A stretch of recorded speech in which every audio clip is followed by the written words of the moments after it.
Hello, this is Bill with a reading update. So in my monthly updates, I tried to talk about all the books I read during the month, but I'd usually do a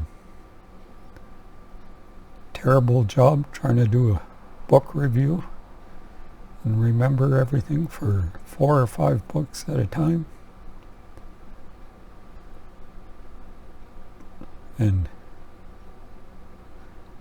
book reviews is something we had to do in English class at school when the teacher wanted to torture us. That the only fun part of English class was when he would hand out novels for us to read. But then the torture came when you had to answer questions about them and write essays or book reviews.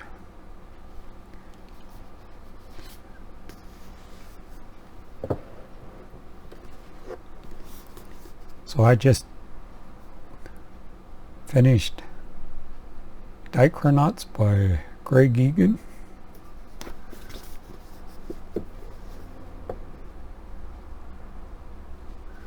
So there's two ways to read this book. You could just read it knowing that you're not going to understand the world that it's set in.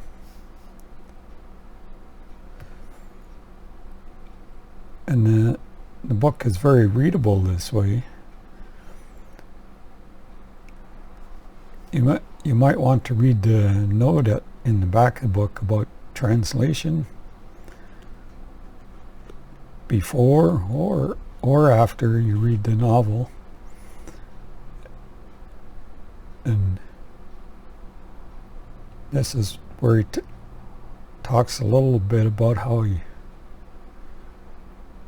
translates the math and physics from the world into something that's a little more readable. Yeah, but if you're mathematically inclined, you can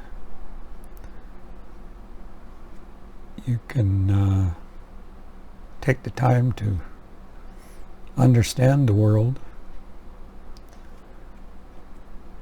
And he has explanations on his website. So his explanation is split up into sections with progressing complexity. So the first section, as long as you understand Pythagoras' theorem, you should be able to understand that part. But then by the time you get to the last section, you probably need at least second year university calculus. So the world in this book has 2 dimensions of space and 2 dimensions of time, whereas our world is 3 dimensions of space and 1 of time. So if you study relativity and topology, then that'll probably help understanding how that affects the nature of the world.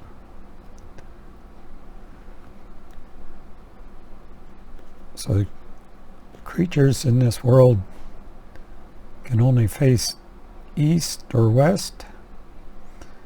They cannot rotate towards the north or south. They can step sideways, north or south, but they can't turn to look. And there's a dark cone to the north and south. So Seth, who's the main character, it's like everyone else, has a symbiont in his head that he depends on for seeing to the north and south. So his friend in his head is called Theo. And Theo sees by pinging, so he doesn't need light.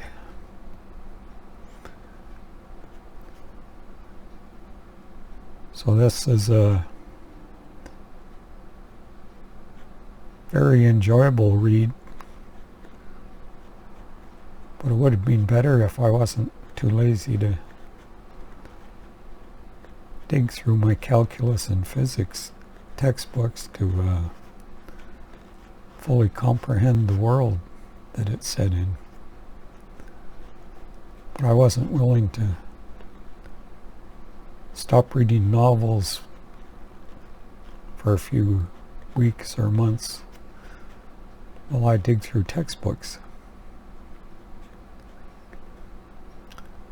So many of Greg Egan's books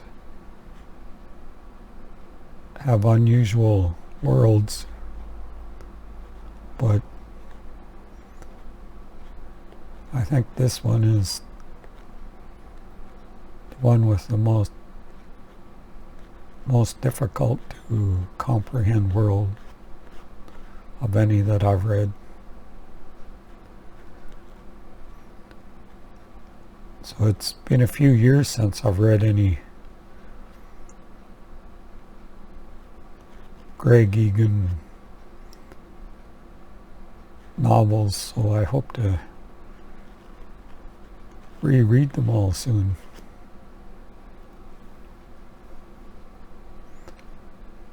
So that's all for this video. See you in the next one.